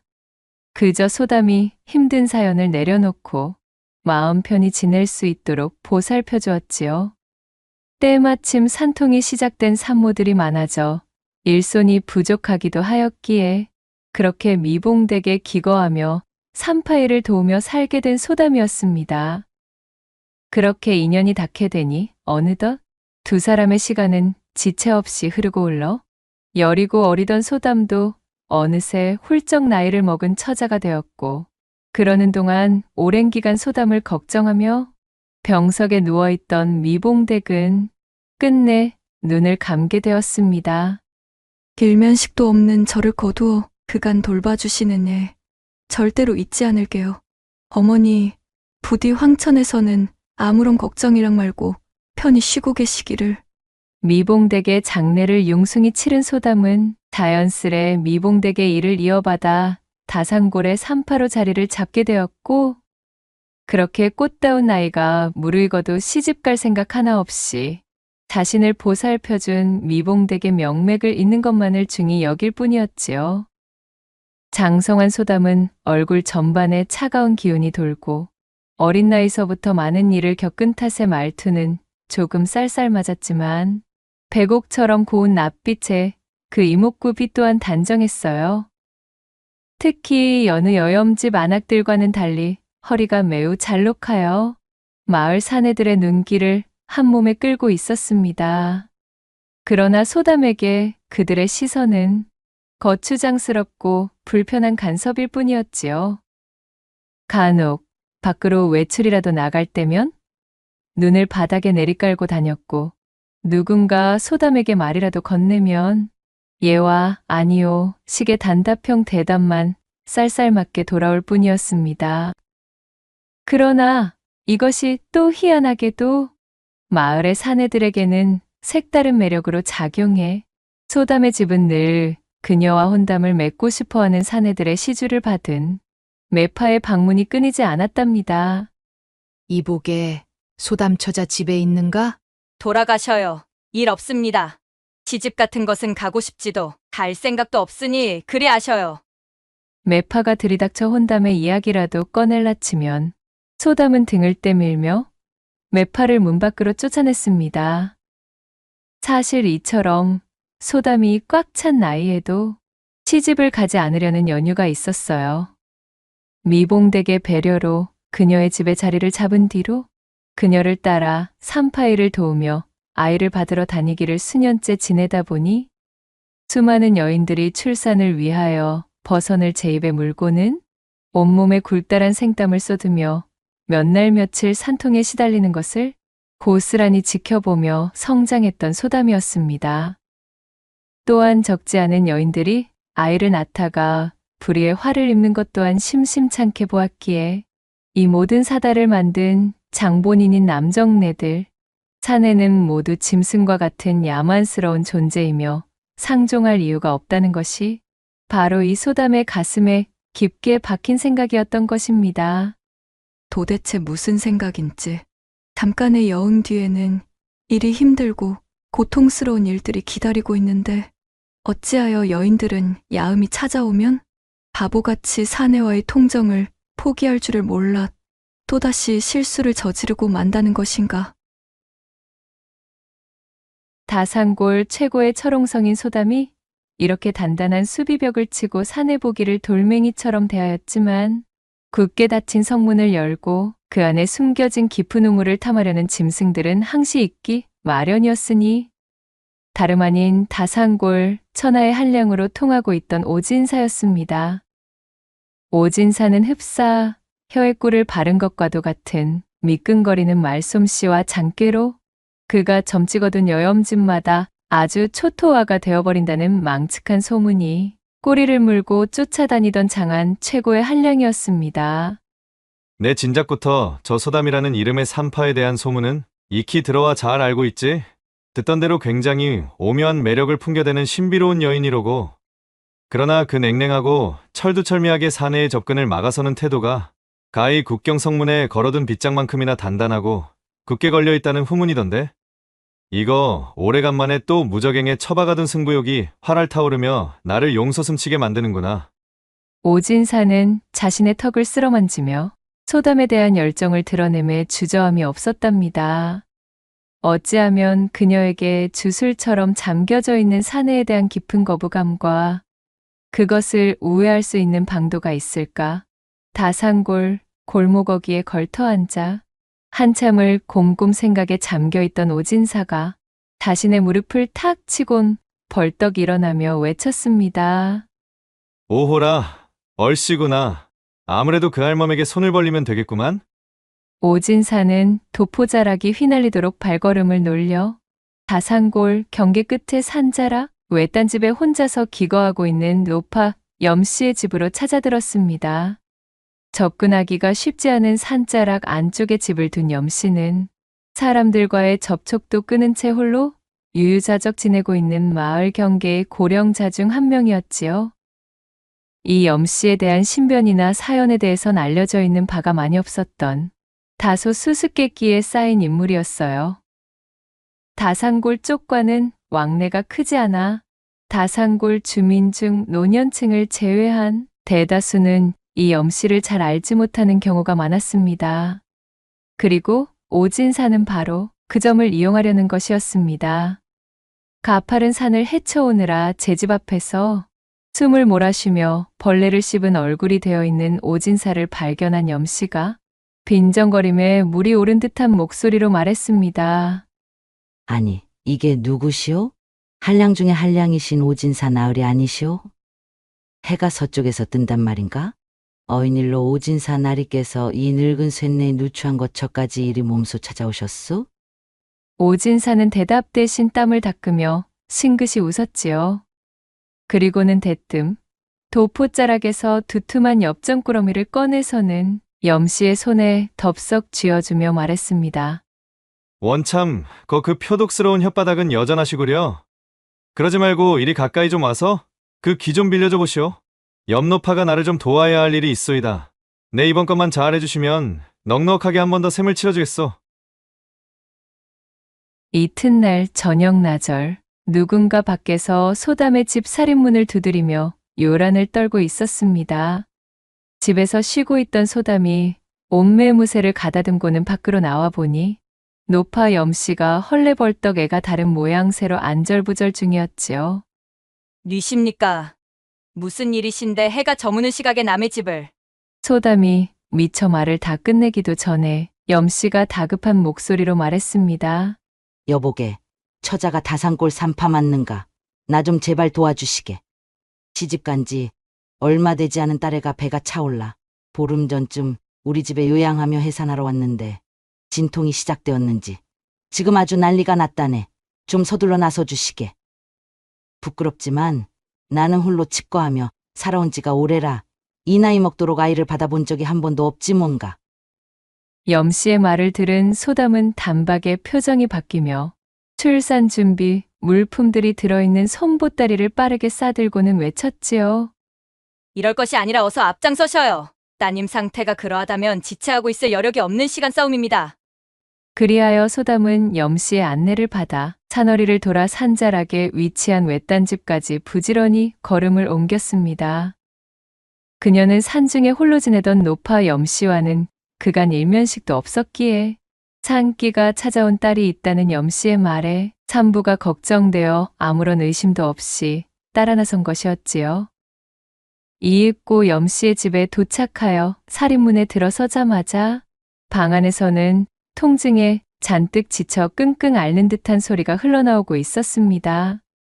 어째 산부의 목소리가 가득 잠기고 영탁한 것이? 어서 서둘러야겠습니다. 할멈은 따뜻한 물과 깨끗한 천을 준비해 주시고.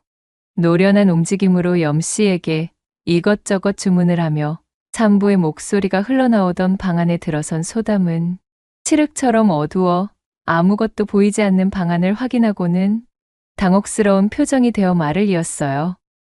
아니, 일이 어두워서야 아무것도 보이질 않는데. 첩첩산 중이라 빛이 전혀 닿지를 않으니 아무래도 안 되겠어요. 산모를 돌보려면 최소한 뭔가 좀 보여야 일을 시작할 터인데. 애타는 자신의 외침에도 어쩐 일인지 염씨가 대답이 없자 소담은 염씨를 채근하며 다시 한번 소리쳤지요. 저기 할멈! 넋놓고 그리 계시면 어찌합니까? 따님은 지금 한시가 급하단 말입니다. 촛불이라도 좀 켜시든가 아니면 호롱불심지라도 좀 올리셔야 될 것 같은데요. 그러자 잠자코 듣고 있던 염씨가 능청스럽게 대답했습니다. 우리 집에 추같이 귀한 물건은 없고 호롱불 심지도 어디에 처박혀 있는지 기억이 가물가물하네. 내 밖에서 찾아볼 터이니 일단 손으로 더듬어가며 시작해 보시게. 아, 산파 양반이야 하도 많이 받아보았으니 손에 이거 있지 않은가? 불을 밝힐 것을 찾아본답시고 나간 염씨를 뒤로하고 출산통의 신음소리만 가득한 컴컴한 방에서 소담은 더듬더듬 방바닥을 짚어가며 이불 속에 누워있는 산부를 찾아냈습니다. 자, 나는 다산골 산파로 있는 사람입니다. 출산을 돕기 위해 왔으니 힘드시겠지만 조금만 참으셔요. 내가 신호를 주면 그때부터는 바로 힘을 주시면 됩니다. 어둠이 내려앉은 방 안에서 아무것도 보이지 않는 상태였지만 그간의 경험과 노련미로 소담은 손끝에 신경을 집중하여 산부의 배 부위를 찾아 쓰다듬었습니다. 태아의 상태를 확인하기 위해서였지요. 헌데 무언가 이상했습니다. 산부의 배가 출산을 앞둔 사람치고는 그닥 부르지 않았던 것이지요. 이를 이상하게 생각한 소담은 고개를 갸웃거리며 산부의 호치마를 주섬주섬 걷어올렸습니다. 산부의 허벅지가 손끝에 느껴졌고 이윽고 무성하게 자라있는 숲풀 속에서 부드럽고도 생경하니 물컹한 감촉이 손에 들어왔습니다. 소담은 그야말로 깜짝 놀라고 말았습니다. 어머, 이게 뭐야? 아니, 벌써 아이가 나오고 있는 겁니까? 방안이 칠흑이니 아이의 어느 부위인지 확인할 길이 없네? 할멈, 불을 밝힐 것은 아직이요? 서둘러 주셔요. 소담이 다급하게 염씨를 부르며 허리를 굽혔으나 방 밖에서는 감감무소식이었지요. 아니, 어찌 저 따위 어미가 다 있나 그래? 제 여식의 출산인데 저리도 무심하다니? 그리 생각하고는 혀를 차며 이맛살을 찌푸린 소담은 어쩔 수 없이 손끝에 더욱 신경을 집중하여 그간 몸으로 다져온 감각들을 총동원해 아이를 받을 준비에 돌입했습니다. 헌데 아까부터 어쩐지 산부의 사타구니에 손을 넣어 촉진을 한 이후로 대체 내 기분이 어찌 이러지? 생전 처음 느껴보는 신묘한 기분이 되니 연유를 알 길이 없어. 참으로 요상하구나. 이날 이때까지 소담이 제 손으로 받아본 아기가 수도 없거늘 이번의 아기는 참으로 신통하고도 요상하기 짝이 없었습니다. 여전히 빛 한 줄기 들어오지 않는 시커먼 어둠 속의 방 안에서 감각에만 의지한 채 소담이 산부의 허벅지와 수풀 사이를 헤집고는 한껏 용을 쓰며 손을 놀려 아이를 덥석 쥐어들자 마치 번개가 직격으로 내리치기라도 하듯 소담의 온몸을 짜릿하니 불꽃으로 휘감는 듯 훑는 것이었지요. 도대체 이게 무슨... 소담은 다리에 힘이 빠지고 등줄기로는 식은땀이 타고 흘렀습니다. 온몸은 불덩어리가 되어 잔뜩 상기되었어요. 정신을 가다듬고 다시 한번 아기를 만지던 소담은 한 번 더 놀라지 않을 수가 없었습니다. 자신의 손에 축축히 만져지는 이 부분이 도대체 아이의 어느 부위인지 짐작조차 가지 않는 것이었지요. 아기의 머리 부분이라기엔 턱없이 작고 아기의 손이라고 하기엔 또 손가락이 하나도 만져지질 않았습니다. 양수로 추정되는 액체가 듬뿍 묻어 소담의 손 안에서 미끈미끈대며 요리조리 움직이고 있는 이 부위는 도통 신기하기 짝이 없는 형태와 일찍이 소담이 한 번도 접해보지 못한 촉감이었지만 희한하게도 그 온도만큼은 타는 숯마냥 뜨거웠습니다. 이 손으로 만져도 저 손으로 만져도 도무지 알 길이 없는 와중 소담은 점점 제 얼굴이 달아오르는 연유를 헤아리지 못하고 있었지요. 그러자 지금까지 잠자코 있던 산부가 몸을 쓱 움직여 소담에게 다가섰습니다. 칠흑의 어둠 속에서 산부의 손에 이끌린 소담은 마치 비몽사몽과도 같은 형세가 되어 도대체 아까부터 내가 왜 이러지? 라는 소리만을 중얼거리며 눈을 지그시 감고 방바닥에 몸을 뉘기에 이르렀지요. 이 어두운 방에서 소담의 손에 맡겨져 있던 염씨의 딸이자 산부. 아니, 염씨를 매수하여 1년에 잘 짜여진 각본을 토대로 산부인 척 누워 있었던 산에 오진사의 계략이 먹혀 들어간 것이었습니다. 그간 한 번도 사내의 대들보를 경험해 본 적 없던 소담이 칠흑의 공간 속에서 그 신묘한 절구대를 처음 손으로 느껴본 감각은 그녀를 어지럽게 하기에 충분했지요. 그리고 오진사는 표독스러움이 모두 빠진 채 바닥에 누워있는 소담을 놓칠 위인이 아니었습니다. 이윽고 소담의 달뜬 옥굿을 구르는 소리가 산천을 뒤덮었고 제 몸에 일어난 불같은 변화에 정신을 차리지 못하고 있는 사이 소담은 자신도 모르게 두 팔로 오진사의 등을 감싸 안았지요. 그렇게 혹독하고도 짜릿한 폭풍이 지나갔고 한동안 까무러치듯 어두운 방바닥에 누워있던 소담이 이내 눈을 뜨고 정신을 차렸습니다. 주변에는 노파 염씨도 아이를 출산하려던 산모도 그리고 오진사도 없는 고요한 밤 공기만이 남아 있었습니다. 소담은 천천히 치마끈을 정리하며 방을 나서 바깥의 하늘을 올려다보았습니다. 야음이 짙게 깔린 산천의 차갑고 명쾌한 공기가 소담의 코밑을 간지럽히고 있었습니다. 자신의 머리를 한번 슥 쓰다듬으며 아직도 채 가시지 않은 붉게 상기된 얼굴을 들어올린 소담은 부끄러움과 신비로움이 묻어있는 표정을 하고는 작게 중얼거렸지요. 아녀자들이 산통으로 까무러칠 때는 치더라도 이 맛을 잊지 못해 그렇게도 통정을 나누며 아이를 가지는 것이었구나. 오진사의 계략 덕에 느즈막이 음양하빌의 커다란 이치를 깨닫게 된 소담은 어쩐지 시원섭섭해진 모습이었으나 산자락을 내려오는 그 발걸음만은 몹시도 경쾌해진 모습이었지요.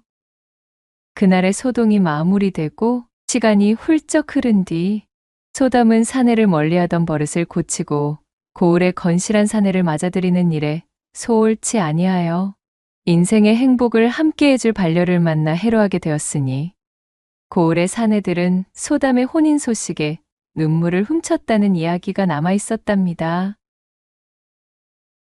한편 그날 소담에게 잊지 못할 별세계를 선사해 주었던 오진사는 드디어 목표로 하던 소담의 굳게 닫힌 성벽을 장깨로 열어젖힌 것에 막대한 자부심을 느끼고 있었습니다. 제 스스로를 대견히 여기다 못해 어깨에 힘을 싣고 잔뜩 기뻐하느라 염씨의 집에서 고을까지 하산하는 동안 험한 산세를 주의하지 않았지요. 제 발걸음에서 방정맞음을 주체하지 못하였으니 어찌 변고가 생기지 않았을까요? 그만 천길 낭떠러지를 피할 길 없이 실족하여 불귀에 객이 되고 말았으니 고을에서는 갑자기 자취를 감춰버린 한량 오진사에 대한 소문만이 무성하였으나 끝끝내 그를 다시 본 사람은 아무도 없었더라는 후문이 옵니다. 마지막 네 번째 이야기 시작합니다. 내 팔자 명부에는 과거 읍제가 쓰여 있지 않은 모양이로구먼. 이번 취재 문제는 그리도 수월했다 하던데 나는 어찌하여 이리 낙방에 쓴 잔을 마시고서는 또다시 고향 땅으로 돌아가야만 하는 신세인가. 한양으로부터 이어지는 마을 경계의 고갯마루에서 이초 씨가 신세 한탄을 푸지게 하며 터벅터벅 걸음을 옮기고 있었습니다. 그는 또다시 과거에 낙방하여 크게 낙심한 상태였습니다. 입신양명을 하지 못해 기울어져가는 가세가 걱정된 나머지 자신의 처지를 한탄하며 한숨을 내쉬고 있었지요. 목구멍이 포도청이라 매번 낙방만 하는 과거 공부만 붙들고 살 순 없는 노릇이었습니다. 이대로는 아니 되겠다. 나를 믿고 별 볼 일도 없는 집안으로 시집 온 내 색시를 위해서라도 글 공부는 잠시 치우고 먹고 살 국립부터 해야 되겠구나. 그는 자신의 새색시를 볼 면목이 없어 내키지 않는 걸음을 애써 옮기며 마음을 다잡고 길을 재촉했어요. 고향 땅을 밟은 이초 씨는 30리 밖에서 제일 부자인 천석궁 부자 조참봉 댁에서 가내 살림을 돌봐줄 집사를 새로 구한다는 소식을 전해 들었습니다. 그 길로 불이 나게 달려가 자신의 사정을 이야기하고는 부디 자신을 집사로 채용해달라 읍소하였지요. 이초 씨의 사정을 들은 조참봉은 선뜻 그를 받아들여 그가 집사로 일할 수 있도록 하였습니다. 일자리를 구하게 된 이초 씨는 한숨 덜었다는 마음에 안도하였으나 문제는 집에 홀로 남아있을 새색시였습니다. 집사람은 무릇 세경을 주는 집에 숙식으로 기거하여 모든 살림 전반을 돌봐야 하는 자리였기 때문에 30리 밖이나 떨어진 자신의 집에서 왕래할 수는 없는 노릇이었습니다. 다 쓰러져가는 자신의 초가 삼간에 혼이 난 지 얼마 되지도 않은 새 신부 혼자 덩그러니 남겨두는 것은 너무도 마음이 편치 않았지요. 자신을 믿고 혈혈단신으로 시집온 마음씨 곱고 아리따운 새색시에게 변고라도 생기면 절대 안 될 일이었으니까요. 그 때문에 이런저런 고민을 거듭하던 이초 씨는 평소 친하게 지내던 윗집 이모님을 불러서는 얼마간의 양식과 품삯을 줄 터이니 자신의 새색시와 함께 지내달라 부탁했습니다.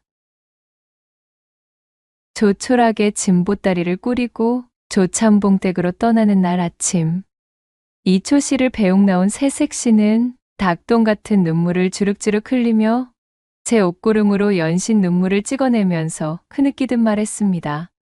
서방님, 소첩이랑 걱정 마시고 부디 몸성이 지내셔요.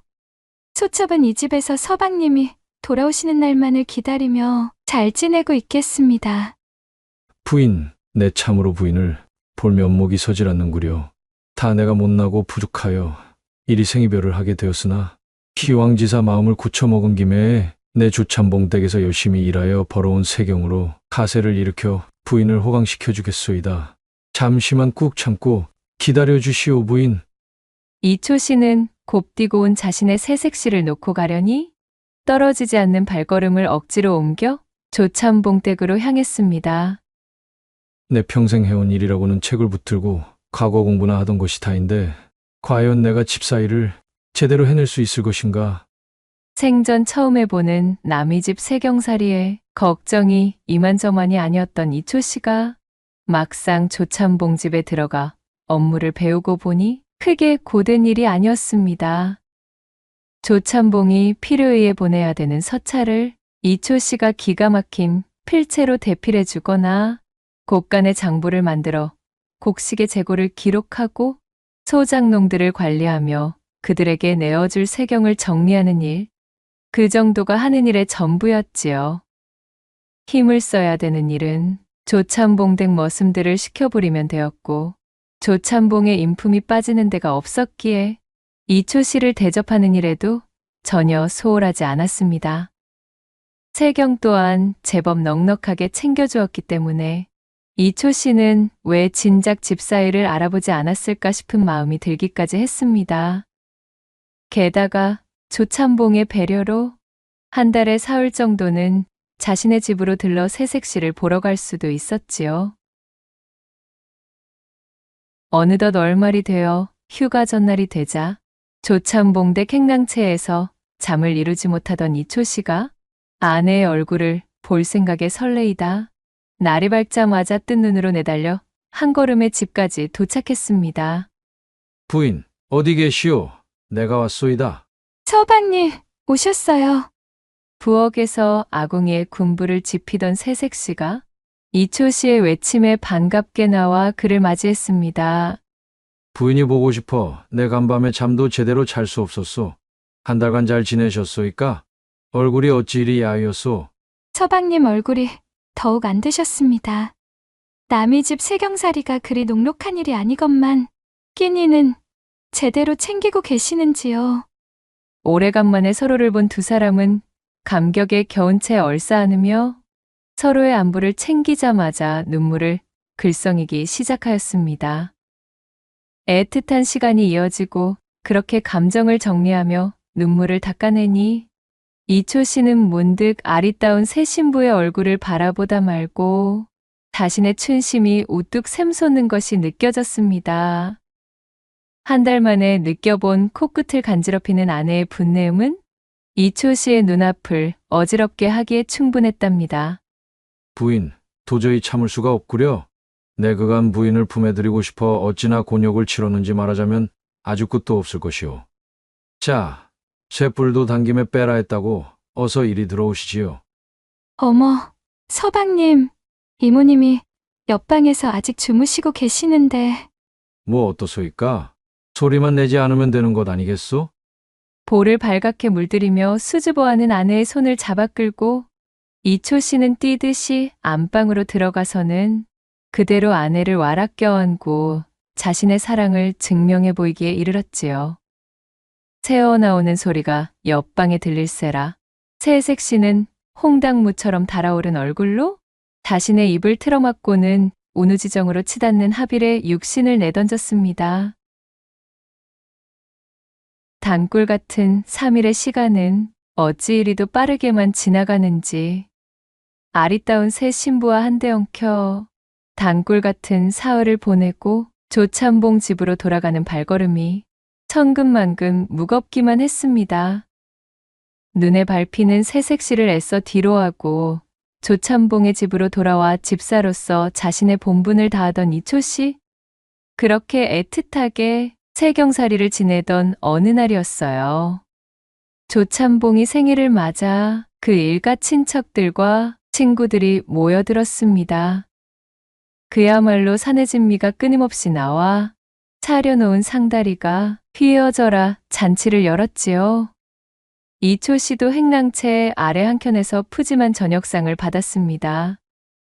탁배기를 몇 잔 들이켜고 숟가락을 들어 음식을 집으려는데 이초 씨는 그만 왈칵 목이 메어왔습니다.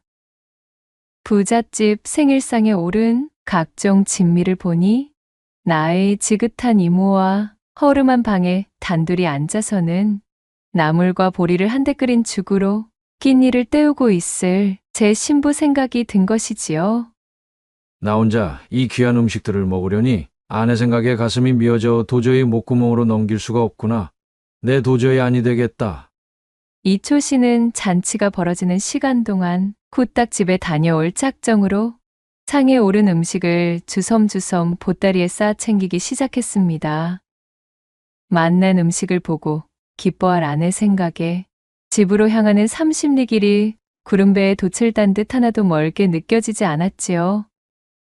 이윽고 집에 도착한 이초 씨가 살인문 안으로 들어가 방문을 활짝 열고 아내를 부르려는데 세상에 이게 무슨 일이랍니까?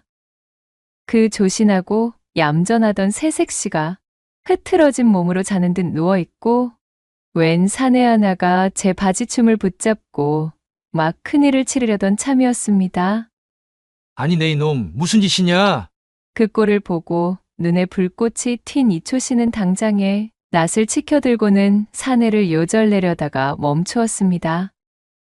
낯선 사내는 교교한 달빛을 받아 퍼렇게 빛나는 낫을 보고는 기겁을 하고 제 머리를 바닥에 쳐박으며 호들갑을 떨었지만 그 난리통에도 기절한 듯 누워있는 새색 씨는 무슨 이유에서인지 꼼짝도 하지 않았습니다. 마치 이초 씨를 외면하기라도 하는 듯 미동조차 없었지요. 그 모습을 본 이초 씨는 다리에 힘이 쫙 풀려 그만 바닥에 털썩 주저앉고 말았습니다. 이제와 누굴 탓한들 무슨 소용이 있으랴. 이 모든 것이 다 내가 부족한 탓이로다. 일찍이 내 과거에 급제하여 가세가 기울지 않았으면 색시를 이리 혼자 두어 이런 사달이 나지는 않았을 터인데. 이초 씨는 굵은 눈물을 떨구다가 이내 시퍼런 낯을 들어 사내에게 겨누며 말했습니다. 아내의 간부를 눈앞에서 목격한 이상 네 놈을 요절내어야 마땅하겠으나 내 오늘 내 놈의 목숨을 살려주겠노라. 허나 한 가지 조건이 있으니 내 색시를 데려가서 한평생 부족함 없이 호강시켜주겠노라 약조하거라. 사내는 겁을 잔뜩 집어먹고는 기어들어가는 목소리로 답했습니다. 물론입니다. 목숨을 구해주셨으니 내 반드시 약조를 지키겠소. 사내의 다짐을 들은 이초 씨는 낫을 바닥에 집어던지고 그 길로 사내에게 신부를 맡기고는 눈물을 흩뿌리며 어둠 속으로 사라지고 말았습니다.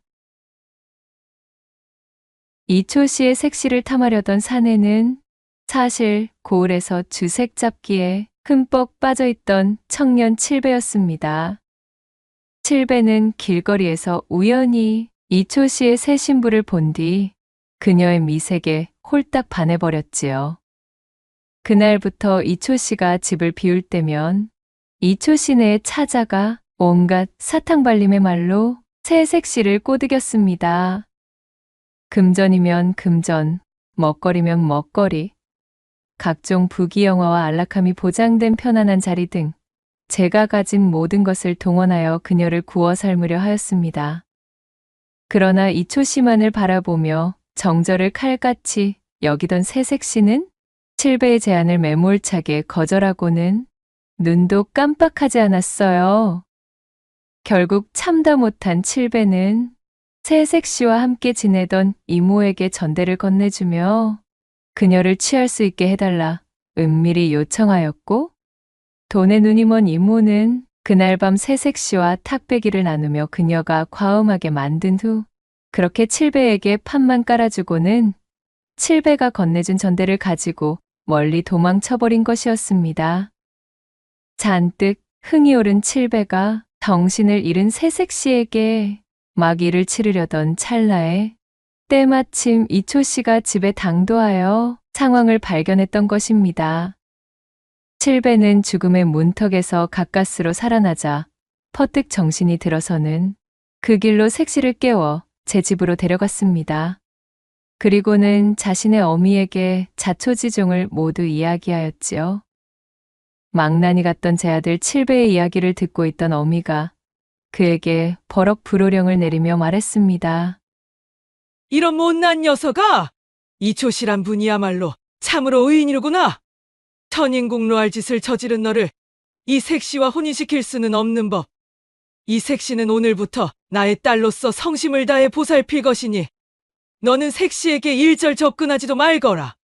잔뜩 풀이 죽어버린 제 아들을 한심하게 바라보며 그의 어미는 색시를 따뜻히 맞아 집 안으로 들였습니다. 그로부터 사계절이 돌아가며 바뀌기를 10번, 10년이라는 긴 세월이 흘러갔습니다. 업무를 보다 잠시 하늘을 올려다보며 한숨을 내뱉던 나주고을의 현감은 중년의 나이에 접어들어 세월이 앉은 얼굴로 그리움이 잔뜩 배어있는 표정을 하고 있었습니다.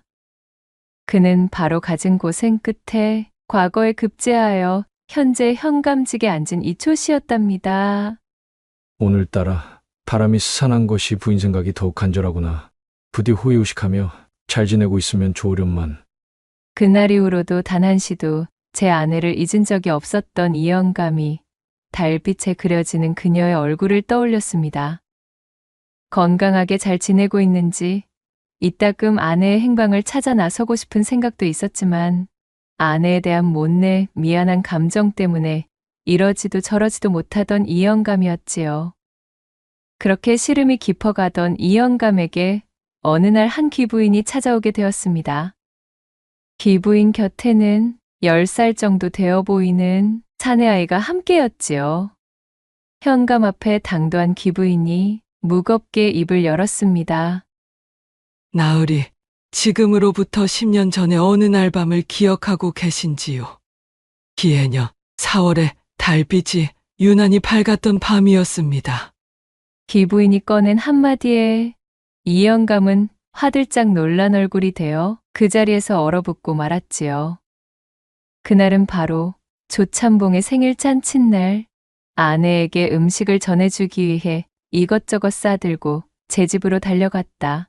제 아내와 정분을 내던 괴양 같은 사내에게 아내의 부귀영화를 맡기고 먼 길을 떠났던 잊을 수 없는 날이었기 때문이었으니까요. 기부인이 바로 그날 제 아들의 허물을 나무라고 새색시를 딸로 받아들였던 칠배의 어미였던 것입니다. 이 영감의 표정을 본 기부인은 그간의 자초지종을 모두 고하였고 한숨을 크게 내쉬고는 말을 이었습니다. 그날 이후로 바보 같은 내 아들놈은 천지신명이 도와 정신을 차렸고 그 이후 제 머리를 밀어버리고는 출가하여 증이 되었습니다. 저는 제 아들놈이 잘못 꿰어놓은 이 일을 바로잡기 위해 수소문하여 나으리를 찾아다니고 있었지요. 그 긴 시간 동안 제 색시를 오해하며 오명을 씌운 채 떨어져 지내고 있을 테니까요. 사건이 일어나던 날 밤은 아무런 일도 일어나질 않은 geb니다. 두 사람 간의 교접이 일어나기 전에 나리께서 당도하셨으니까요. 그날 신부는 이미 본래의 지아비에게 씨를 받아둔 상태였습니다. 그리고는 기부인이 자신이 데려온 사내아이에게 차분하게 말했습니다. 자, 인사를 올리거라. 너의 아버님 되시는 분이시란다. 기부인이 말해준 모든 사실을 듣고 아이를 본 이 영감은 눈물을 쏟으며 뛰어내려가 자신의 아들을 와락 껴안았지요. 그날 밤 이후로 이런 흉사가 생긴 것은 모두 가난한 자신의 탓이라 여긴 이 영감은 악에 바쳐 글 공부에 매진하게 되었고 급제 이후로도 제 색시를 그리워하는 마음에 새 장가도 가지 않은 채 10년의 세월을 보낸 터였습니다. 아버님? 참으로 저희 아버님이신가요? 제 아들을 끌어안고 통탄의 눈물을 흘리는 이 영감을 보며 기부인이 웃으며 말했습니다. 제가 딸로 받아들인 나리의 색시 역시도 여전히 나리를 그리워하고 있습니다. 참으로 얄궂은 운명이라 이 긴 시간 동안 엇갈려 버렸지만 이제 잘못된 일을 바로잡아 다시 봉합하셔야지요.